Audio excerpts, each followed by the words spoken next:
push this onto the background.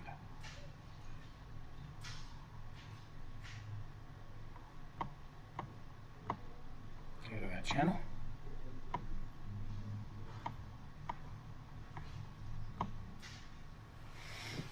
There we go. So there'll be some. Oh, this is Ready Player One, the thing that Alex was got me to read. So they made a movie. A long time coming. Cool. Alright, hello everybody. I'm Brook Waters and this is Margaret. We're from Stickmen Media. As you know, we've been streaming the development of After the Light, our zombie survival horror game. And today we're actually going to talk about the backstory, so what actually leads up to After the Light. The backstory is encapsulated in this weighty tome. Well, it's not so weighty. It's actually a small novel, never quite been published. But basically this is where we get the story for After the Light, and it's embedded in the larger story of something called the Clockwork Assassin. So if I just skip back to there, not sure if you can see that or not, or if it's cut off by our heads, but that's the logo for Toymaker, the Clockwork Assassin. Oh, you can see the clockwork. Toyma. Okay, so what we've actually got up on the background there is a painting of the world that this story takes place in. So the world is probably around 1886, but with some steampunk additions there. So you can see the upside down train coming into the station with its overhead wheels.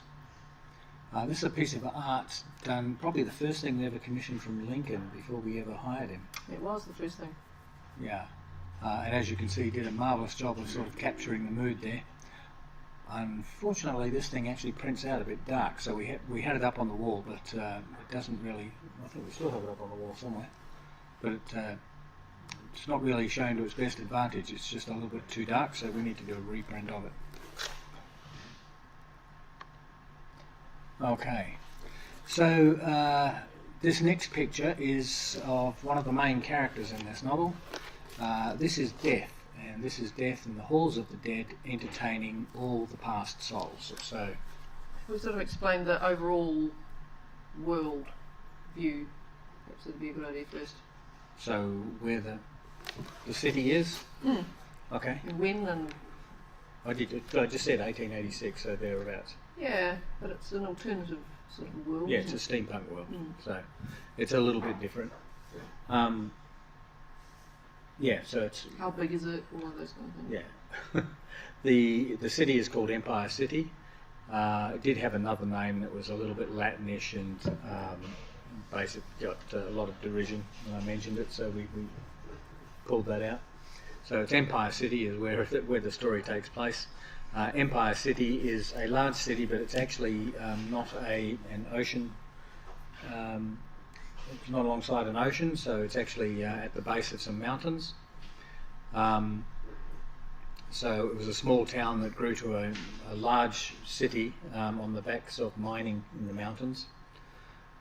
You probably don't need to know that for the story. Well, that is the story. I think it's kind of cool. Cool? Yeah. But in some subterranean world somewhere, or some dark world somewhere, some alternative universe, Death is actually entertaining the souls of the dead here. So everybody that's actually lived a good life, provided they haven't murdered or committed suicide, they generally get a seat at Death's table where they get to do eternal feasting. So this is where all the souls go. They have no memory of their earthly existence, but they do have all the skills that they actually learnt on Earth. They still have. So, you know, somebody might actually be a soldier, so he won't actually remember anything that he did on Earth. But were he to go and practice shooting, he will find out that he's very good at shooting. He knows exactly what to do. A seamstress on, on the living plane when she dies, won't remember her life, but she will still know how to sew, etc. So what about the murderers? So the murderers get a particularly nasty fate, so they get to relive endlessly the last moments of their victims. I think one in the novel, there's one horrific part described where one of the murderers is actually being choked to death on mud or something like that. I can't remember exactly. I wrote the novel. I can't remember So they exactly relive it personally. That's right. Yes, they personally relive it. Because I was going to say some may actually really enjoy that. Yeah. If it was happening to someone else. No. They get to be the victim, unfortunately, for the rest of eternity. I'd forgotten that. Yeah, which is pretty bad. But you are probably the only other person that's read this book from end to end. You and possibly Lincoln. Lincoln seems to have read quite a lot of it. I need to refresh my memory. So what about the suicides? So the They go to a cool suicides, place. yeah, the Well, it's not cool suicides. for them. No, it's not cool. It's a great concept though. So the suicides go to something called the grey room, and the grey room is just inside. It's a landscape with a mist that is actually the conglomeration of all the souls that have actually taken themselves to the halls of the dead. They're called the uninvited, and the uninvited essentially they have no memories, and all they're really left with from their earthly existence is the sense of woe, the self-pity, the disappointment, the stuff that actually drove them to actually be there in the first place. So it's just a huge fog of misery, and the souls lose their individuality and just sort of sink into this. Seems like a harsh fate. It is, but it's basically giving up on everything that makes life special when when they commit suicide, and they are driven, as they were in life, by the sadness and upset of the misery essentially of existence. So the misery of existence is what they get in the afterlife. Yeah, it is pretty rough. They probably should have had a better run of it, and maybe they would have changed their minds about suicide if they realised that was going to be their lot. Indeed. Anyway, as we can see, Death's here at the head of the table. Death, despite his skeletal appearance, is not a scary guy as far as these people are concerned. I think the book opens with the soldier at the table actually lifting his glass to Death, and Death returning the salute. So he's a friendly guy. But he does have his own story. The thing about Death is he realises that he is a human construct, the image of something that humans have come to regard him as. But he's been doing this same task for millennia, basically, going and collecting the souls and bringing them to his halls and entertaining them in the halls of the dead. And he's tired of it, so I guess he has Death on his throne looking a little bit more sombre and not quite so jovial. I'm not sure that everything about that throne came across as I wanted it, so Lincoln did this too, but I think we got the material wrong. The throne itself is supposed to be made of quartz, and hand-carved quartz, so we expected it to sort of have some translucence and be able to see cracks through it, so we can't quite do that yet. Be quite a difficult task. Yeah, but it might be worth another round just to have a go at it. Yeah. So the seat looks like an older version of Death, I think, the actual throne. I do like the use that Lincoln made of light in here. So there's mist in the throne room. I think that's actually even described in the story. But one of the nice things that mist does is it makes it really easy to put god rays of some sort in the throne room, because you get something for the light to actually catch, to show you that there's rays. So light beams like that, where you want to see the beam itself, is great in a dusty room or a foggy place. So here we decided to make it, it's actually smoky rather than misty, but yeah, we decided to use that rather than dust. we would assume that Death keeps his place pretty clean, pretty spick and span. Who does that for him, do you think? He actually has courtiers that hang around the fringes of the throne room, so when he comes here, they are all engaged in conversation, which is a sort of ongoing murmur in the throne room. Death doesn't pay much attention to them most of the time, and other than bowing when he comes into the room, the courtiers just tend to do their own thing. Is that in the book, or did I miss it? No, it's in the book. It's in the book. I struggled with courtiers because I thought, what are they? Are they previously departed souls and all the rest of it? But ultimately I decided they're the same as Death. They're people's image of what should happen in Death's throne room. So they don't really have souls. They're not really, they're constructs, essentially. Something that's never quite explained in the book, but if I'm ever challenged on it, I know what's actually happening there. And I love the candles and braziers in here. I would imagine that throne room would be fairly cold. So what sort of powers does Death have? Or does Death have other abilities, powers, besides doing what he does with the dead? Can he make shit happen? Can he make things appear, disappear?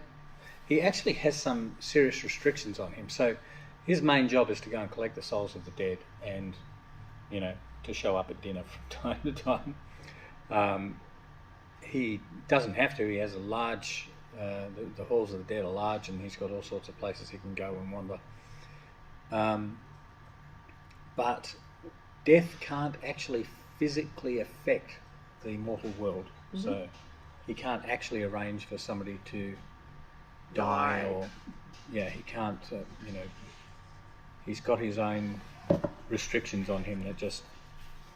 And he can't change people's impression of him with the way he is. There is a doorway between the halls of the dead and the real world, and once souls are on his side of that doorway, they stay there. That's what they're there for. So it's his job to actually, once somebody's finished with their soul and it's released, once they've died, to actually bring those souls past that doorway. So all must pass through it and none can return. There's some phrase like that actually written on the doorway. I should look that up because it was I remember that. quite cool. Yeah. Death did, in an earlier incarnation, and Death's appearance has changed over time as people got a different sense of what Death was. So here you can see he looks quite Victorian, but in a previous era he would have looked something different. So he keeps up with the times. He does keep up with the times. It's whatever people imagine him to be, and so he tends to get dragged along by what people are currently thinking. So by what the masses imagine him to be. Exactly so. So he's a composite of what the people of the time imagine. Yeah. And there is another like him that can actually affect people's dreams. That's a guy called Hallucine, and Death does know Hallucine and converses with him occasionally. They're a little bit confused. One of them invented the other, but neither of them is quite sure which invented which. So talk about Hallucine then. Well, Hallucine's basically... If you would. So the first time Death actually met Hallucine, long before this novel starts, Death wanted Hallucine to create a firm image of him in the minds of humans, because Death was all sorts of things. He was fire, he was blood, he was all the things that could kill them. And everything had an idea of who he was, so he was a little fractured and a little inconsistent. So by getting Hallucine to go into their dreams, he was able to affect them and get them to form one clear concept of him that has evolved over time, but it's been consistent. So he doesn't have to worry about being all sorts of things in any one day. And in fact, he is concerned at the moment that he's been doing this for too long, and Death, rather ironically, would like to die. He would like his own peace. what he's seen happening in the universe, in the world outside of his domain, is that people are starting to believe in a single monotheistic religion, so they've got a single God that they're actually praying to, and the idea of him, one of the minor deities, he doesn't see why he should persist. Unfortunately, death is just one of those things that's very strong in people's minds, so people find it very hard to let go of the idea of death. So he's denied his rest, essentially. So what was the beginning of death? If there is no end to death, what was the beginning of death? So the beginning of death was pretty much as I said it, so people had an appreciation for what death was. It was But how did he become embodied? Who is death? Was So he born? Was he conjured up? Yeah, he was conjured up as people evolved. So he's a construct of mortal consciousness and mortal appreciation of death. So, like I said, in the beginning, he would have been fire, he would have been flood, he would have been all the things that could kill people. So a fractured identity where it could be changed at any given moment, what death was, a fall, anything like that. Wolf, so he probably had a wolf persona at some point. But in working with Hallucine, he actually got to develop his own persona, this dark stranger that would come and take your soul. And that dark stranger, as I said, has kept up with the times. Cool. Yeah. So for anybody that's just come on board, we're talking about the backstory, really, the biggest story, the larger story behind the game that we're making called After the Light. And Brook's going through the backstory as it was written, or as he has written in the novel, called The Toy Maker. I've got a comment there. Happy Monday from Into Dreamland. Well, Happy Monday into Dreamland. absolutely. And your followers Right are on. wanting. Thank you. Happy Monday to everyone. Indeed. All right, shall I move on to the next? Go on then. Okay, so one of the things that happens in the world above the domain of the dead is there is a toy maker, and the toy maker is really core to a number of stories here. So the first story about the Clockwork Assassin, we're introduced to the toy maker. He's a very big guy called Tobias Grimm. You can see him on the right there in his green jacket. So Tobias Grimm very strangely works with tiny little components to make toys, and has a sense of a real, almost metaphysical sense of the way things work. So, yeah, he's almost blind, but he works with these really intricate components anyway with the help of some very elaborate glasses that he's designed for himself. Those goggles that he's actually wearing. So what do they do? They have functions up the yin yang. We'll go on. They have functions everywhere. So let's go up the yin yang and take a look. Magnification for close work, magnification for things over a distance. So if he's wanting to see something at a distance, a telescope and almost microscope when he's using it correctly. You can see in the dark, can't he? There are a set of lenses that actually let him see in low light. In fact, the nature of his blindness, his light is very painful to him, so he's very well adapted to working in low light conditions. He also has a set of lenses that can see body heat. So he's got a little handle that he adjusts on the side of his goggles to actually swap what the current function is. And yeah, seeing body heat becomes useful later in the story, where we've got zombies that are typically cold and humans that are hot, and when he's trying to give directions to the guy kneeling on the ground there with a rifle, Elias Tapp, he can actually tell them whether they're cold or hot, and Elias can shoot them as appropriate. So what's his background and what's his role in the game, so to speak? So his role in this game? None. He does not appear in this game. You mean After the Light? He does not appear in the yes. He appears in Toy Maker, the Clockwork Assassin, which is a game, a larger game that we are planning to make. But in After the Light, the only person here that makes an appearance is Elias Tapp, the guy kneeling on the ground with the rifle. So we should probably concentrate on that guy, I guess. But the backstory here is the Toy Maker was I guess, very fond of the girl that you can see with the glowing eyes in the background. When she was just a seamstress selling cloth and repairs at a local market, and she gets murdered at one point by Elias Tapp, actually, but that's a bit complicated to explain. And the toy maker uses his toy maker skills to actually bring her back. Now, if you remember, Death had that door that souls could only pass one way through, and if ever a soul passed back the other way, it would break the laws of death. That's what Tobias Grimm has done by resurrecting this girl using his toy maker skills. He's broken the laws of death. And what happens then is all the dead are actually allowed to return. So all the dead go in search of their old bodies. They come back, they still have no memories, they're rather brutish and stupid, and they just try to kill anything living that they come across. So, for what reason do they want to eat them?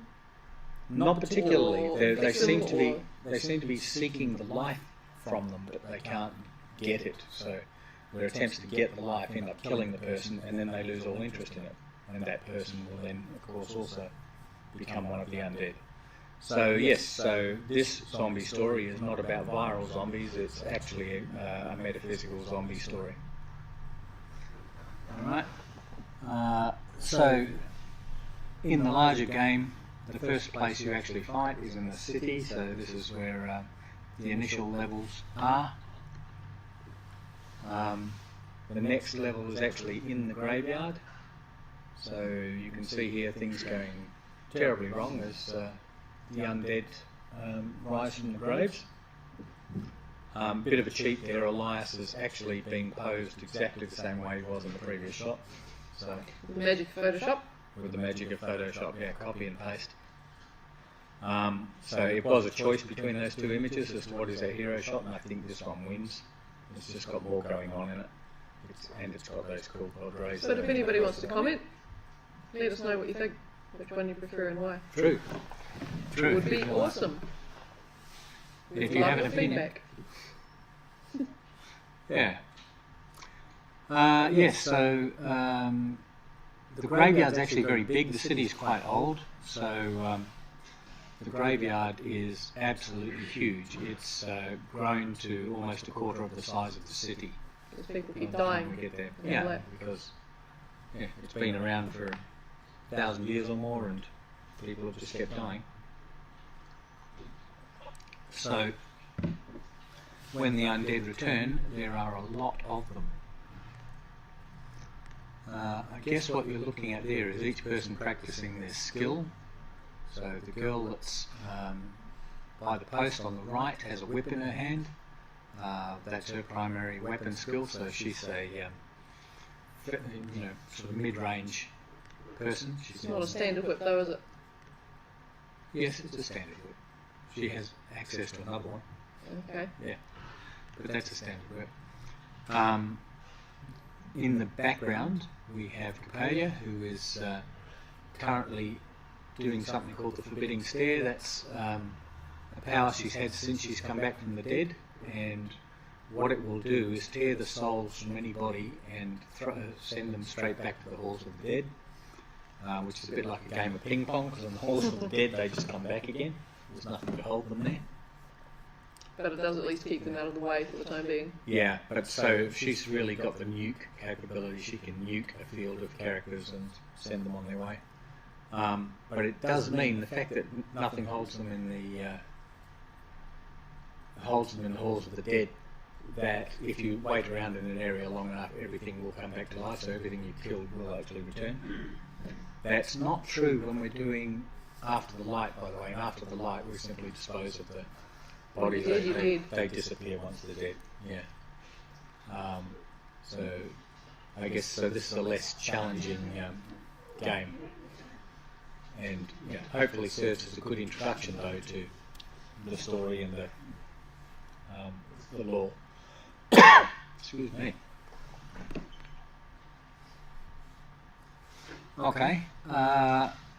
This is another place in the city. This is a bar called the Grand Diamond Hotel, and this is unfinished, but I thought I'd show it anyway.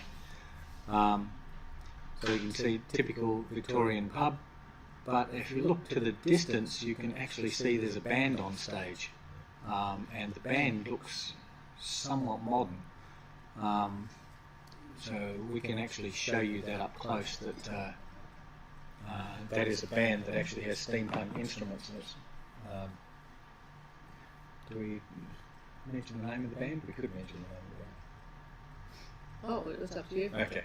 So the name of the band is Lilith's Crow, and you will see Lilith's Crow actually provide music for this game, for After the Light, as well as for Toymaker. This pub is sort of a bit of a horrific episode in the story, where people are all standing around enjoying this band actually performing, and the undead actually break in and start tearing people to pieces. So everybody in the pub actually is killed, including the band. But later they return and basically continue around as zombies, just still enjoying the pub, essentially. And it leads to one comedic moment, which I won't spoil here, but I think it's pretty funny. Right, and here's our steampunk band. You can see on the drum there, even if I'd kept a secret, on the drum it says Lilith's Crow. Yeah, so you can see that's a bit different. The electric guitar, powered by Tesla energy at the time.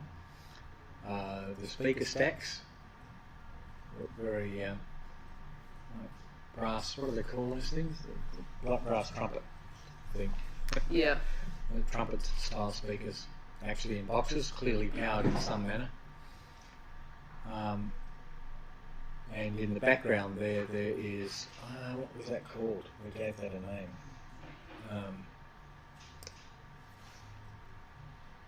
I've forgotten. So there is an instrument for that keyboard, a name for that keyboard instrument in the background. I really should have brushed up before I came to do this. It's been a while. It has been, yeah. You can see the people in the foreground doing what looks like a little bit of rock and roll.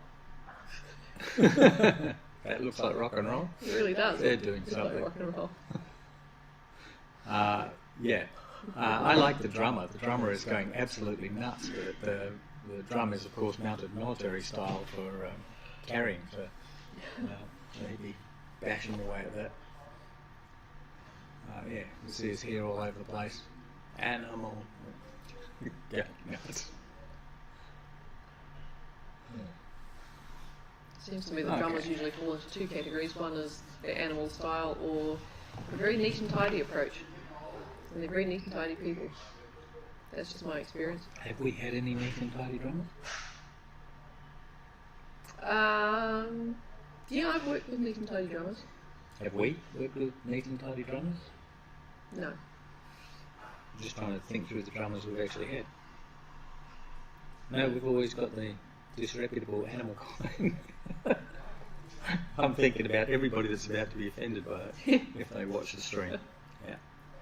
Well, they should be watching the stream, so they can defend themselves. They should be. Cool. All right. So this is basically showing one of the characters, Victoria, is on her knees there on the street. So this is a 15-year-old girl that gets attacked by a zombie and becomes a zombie herself, but she becomes very significant in the wider story. And for the entire story, she pursues Elias Tapp. That seems to be the thing that's engaged her. So she's been to the halls of the dead. She hasn't been to the halls of the dead because she was killed after the halls of the dead were actually letting the dead go. So her memory is not entirely erased, and she has this memory of Elias Tapp that keeps her chasing him. So what does she want from Elias Tapp? That was live body. Yes. Her interest, you get the idea, her interest is semi-romantic. That's icky. Yeah, it is. It's a bit horrible. Yeah. I've seen that in pubs, to be fair. You've seen that in pubs? Well, yeah, girls like that, desperately chasing blokes. It's all a bit icky. Blood-covered dead girls. Oh, no, not so much. Yeah. They might as well be. You go to different pubs to me. Yeah. Actually, I really like that street there. That sort of shows something about Empire City, that when people design cities and games, I've often seen this as something that's a little bit weird, is people tend to make the entire city of the time that it's in. So a lot of game cities really don't have history to them. They're all made in the same style. That's a really good point. Yeah. And in this city we have gone from, you'll find not only Victorian architecture, but you'll find Georgian architecture and Tudor architecture, and there's a bit of Tudor architecture in the background of this picture, so you can actually see the history of the city in its architecture. Nice. Yeah, which was fairly important. I can't wait to make this game, so once after the light's out of the way. Out of the way. Yeah. Once it's actually released, this is the next thing we'll be working on, and this is going to require quite a lot of funding and probably an upgrade to the size of the studio to get that one made. Oops, let's go back. Okay, and essentially, if I go here, in the background of this image you can see our party of 4 on a platform that's descending into the catacombs. So previously they were fighting up above in the cemetery, and at this point they're actually descending into the catacombs. Now, in the story this is a very tricky moment because they are being chased by a large group of undead that were in the city that have been pursuing them, and these are now led by Victoria, who has the strange interest in Elias. But that's also, not really the strange part. What would be strange is if he had the interest back. Yeah. Not till the end of the novel. That would be unsettling. All right. So that so this is a steam-driven elevator, that platform that they're on. That actually descends down here to the catacombs, but of course the catacombs is where the most respected and all the military dead are actually kept. So this is a place that is also full of the undead. So from behind and from in front they are beset by the undead. At the beginning, as you enter the catacombs, as you can see, it's all nicely tended, it's fairly neat. A bit of moss on the stairs, but mostly it's a nice orderly looking place with lots of statues and all the rest of it. But as you descend deeper and deeper into the catacombs, because it's very large and very winding, there is no way to keep up all the repairs and maintenance that would actually be needed in something that huge. We sort of got the idea a bit from Hyde Park Cemetery, where they've got this wonderful atmosphere of managed neglect. So even though they probably worked very hard for that look and feel, we just thought we could make beautiful neglect actually in our cave system as well, in our catacomb system as well. So just make things look like they're worshipful and reverential, but actually just that people just can't keep up the amount of maintenance they need. So that will allow us to make some beautiful levels and caves. And again, you can see our pervasive, in this case they're moonbeams, so these people are descending into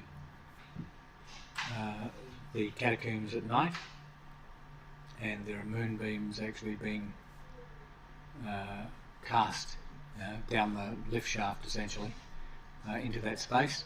At other places in the cave system, as I've said before, there are holes in the roof when you're at the top, when you're at the upper levels, so the occasional stray moonbeam sort of comes in, and some of that has been managed to create beautiful areas, so water in a cave with a moonbeam sort of shining on the water. it's quite a beautiful effect. Okay, I'm getting through these rather fast. So this is in effect the beginning of the cave system that we're basing this current game after the light on, yeah? Yeah. Yeah, so those stairs in the background are leading off one of the main chambers at the upper levels of the cave system. So this is a bit of a mishmash actually, because it was done before we settled on the lighting thing, so there is some luminescent lighting that's happening here, so some bioluminescent lighting that's happening, as well as moonbeams. It was quite interesting to look back and see the thought process behind that to where we got now. Actually, it really is. It's interesting to see how we clarified stuff. And that's one of our soldier zombies there, standing in the doorway. So the soldier zombies are fairly ferocious. Not only are they dead and wanting to finish you, or at least, coming to finish you. Very well trained. But yeah, the soldier zombies are very well trained, so they've got the moves. So you want to make sure you wipe out these guys after the light. You want to make sure you wipe out the soldiers from a distance, because once they get close, then swordplay is involved, and that's not going to work out very well for you, especially if you've got a couple at once really close to you. They will hack away your health points really quickly. The other thing that you can see here is to the right and to the left you can see niches in the wall where there are skeletons. They'll be waking up soon. Yes, exactly. At the moment they are sitting there rather peacefully, but of course after the light we've realised they wouldn't be just lying there waiting. They would actually be up and about, so all the niches tend to be empty, but we are going to, I think, at least one point show the niches of the bodies actually climbing out of the niches. I think that'll be a creepy moment. Lincoln actually learned how to do some beautiful stuff with Unreal Water. Because some of these catacombs actually have water in them, Lincoln's become enamoured of putting waterfalls and things like that in there. So as far as I know, these are being done fairly low cost, actually, using the Unreal Engine. So the game should be very atmospheric, lots of not just waterfalls, but water mist, water droplets in the air that you'll actually see falling from the cave roof and so forth. Groovy. Yeah. So I should point out the reason that the party is actually going down through the catacombs is to actually get to the halls of the dead, because the way through the dead is the way to actually get there, essentially. So as you descend through the cave system, at the very bottom of the cave system is an ancient king who once attacked the city and ended up being buried in the catacombs, or rather he was placed in the catacombs in a marble coffin at the very lowest level. And he was placed with all his regalia. He was treated with a great deal of respect actually when he died and was buried there.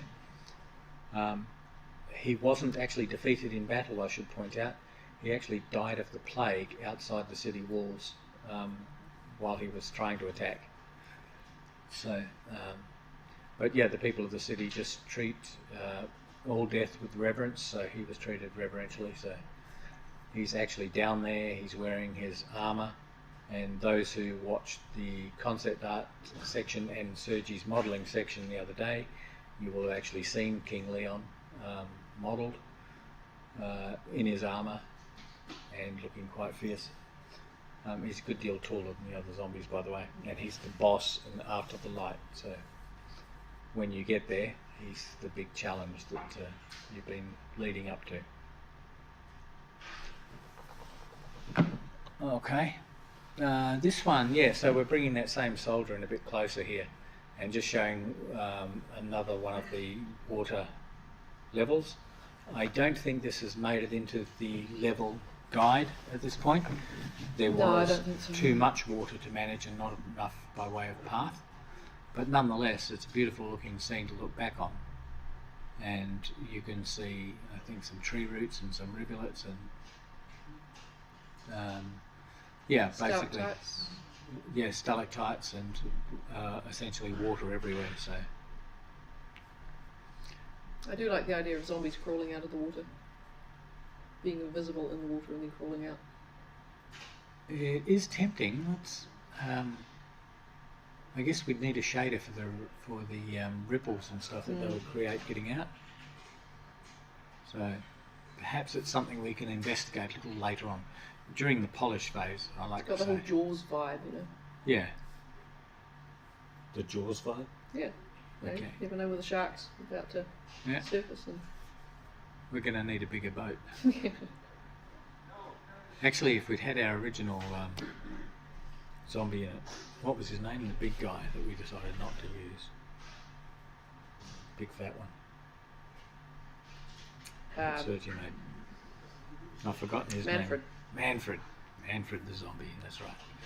Yeah, so he would have been Jaws because he would have been the guy that made you go, oh, we need a bigger boat. An enormous guy.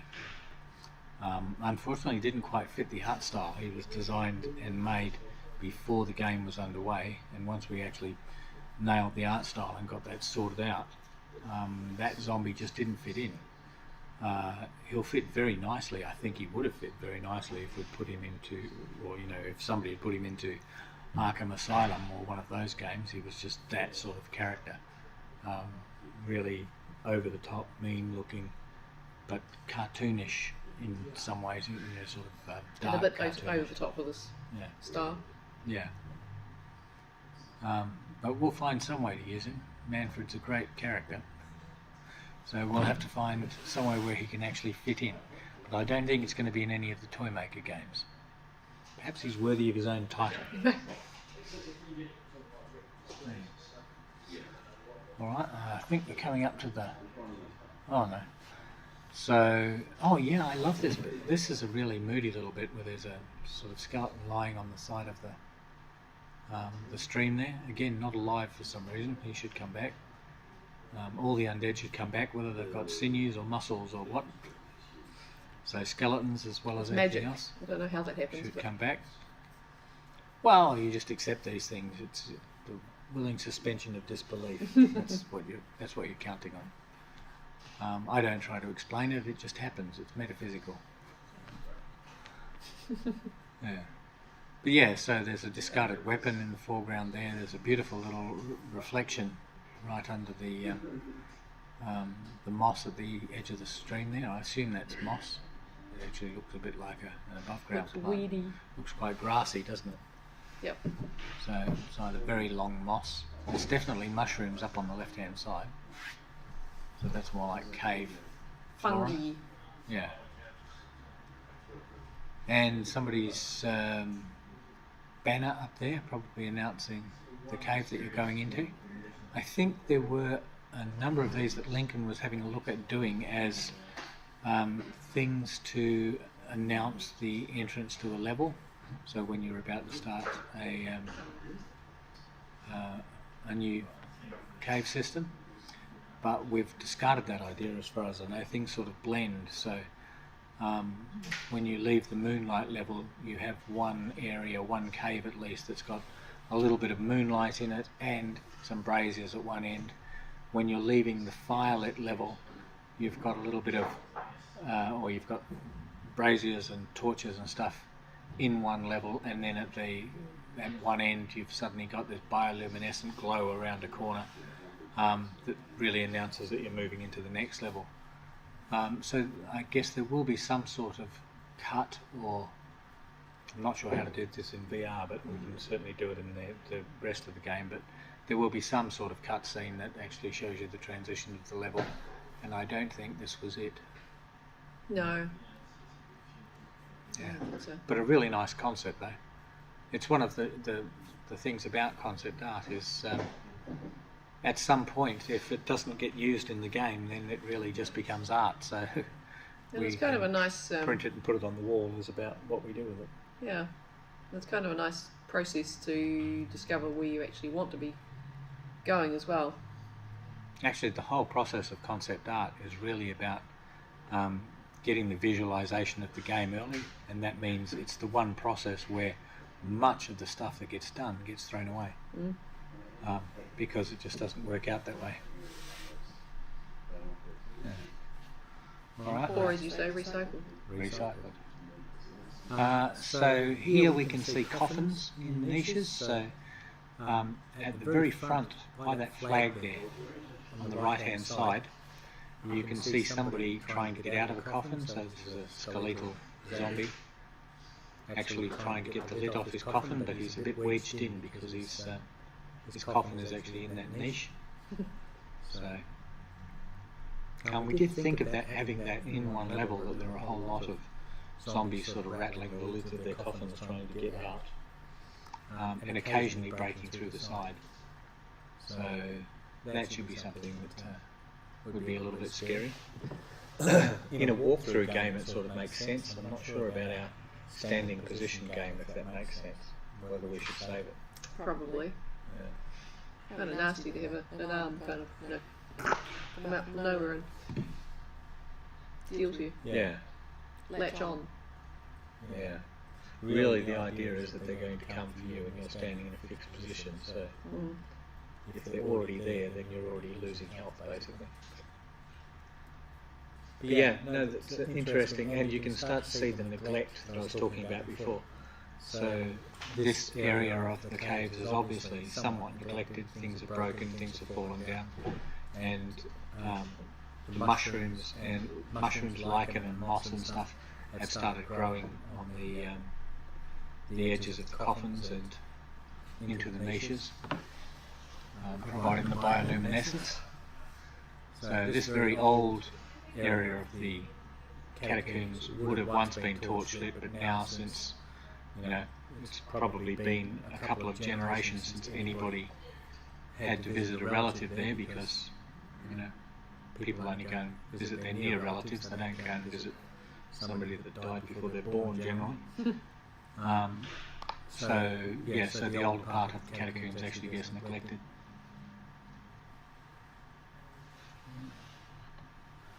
And this is the last shot, and I've included this because, one, it's quite spectacular to have a look at. It's, again, the water reflections and everything that Lincoln's done with it. But we actually had a concept here that actually we're still unsure about it, I guess. So we've got one military zombie who's got the green uniform and the tall hat. And, we'll make a couple of variants on him. But Lincoln decided to do another one in another uniform, so perhaps this guy is from another area of the military altogether, so he might be cavalry or whatever, while the other guys might have been infantry. But what he actually used for his reference here was Civil War clothing, so from around 1836, so 50 years before the time we're actually dealing with. But I guess since we made up the world, it doesn't really matter. But again, we take opinions on that, whether we should actually start doing some alternate zombies with some of this American Civil War costuming. It wouldn't be America, of course, in the story. It would become something else. In the game, it would be, there'd just be another division, another branch of the military.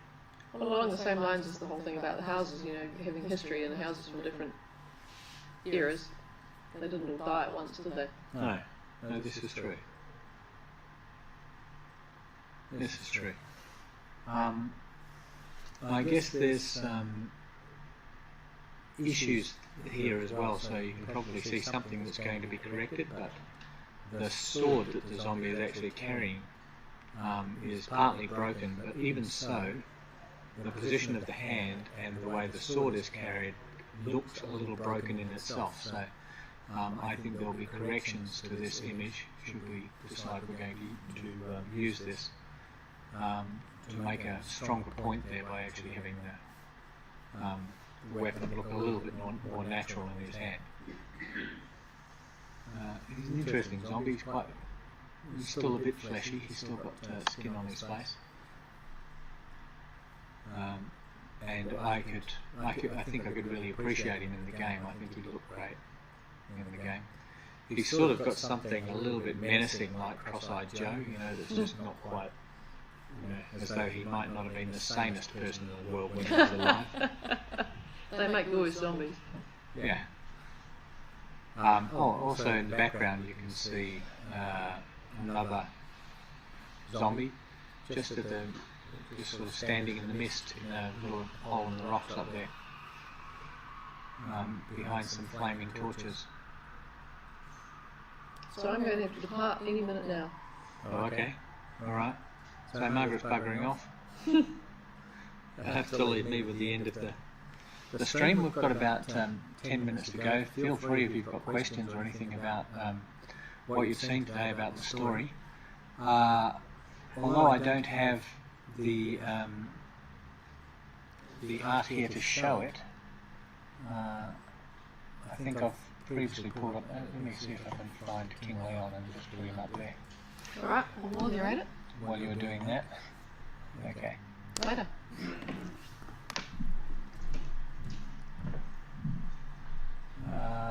Orthographics King Leon. Let me see if I can pull up King Leon. Just to finish off with. So, no, cancel, don't destroy that.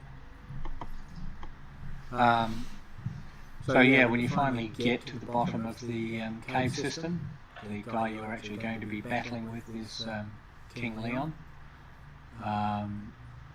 So this is the final character for After the Light. For the Toymaker, the final character is actually Death. So you proceed beyond King Leon. So once you've defeated King Leon, you essentially travel to the halls of the dead, and you are invited to try and get Death to take back dominion over the dead. And battle ensues. So, but yeah, in After the Light, this is King Leon, and he's going to be your heavy-duty battle. So, oops, I'm forgetting which finger's on which here. Just trying to control my screen. Yeah. I guess the thing about the story once you've actually departed King Leon is you do get to spend a bit of time in the halls of the dead, so you get to see some new stuff. There's the resolution of the storyline with Victoria and Elias. So I guess some resolution of that. Resolution of some conflict that arises between Capalia and Elias.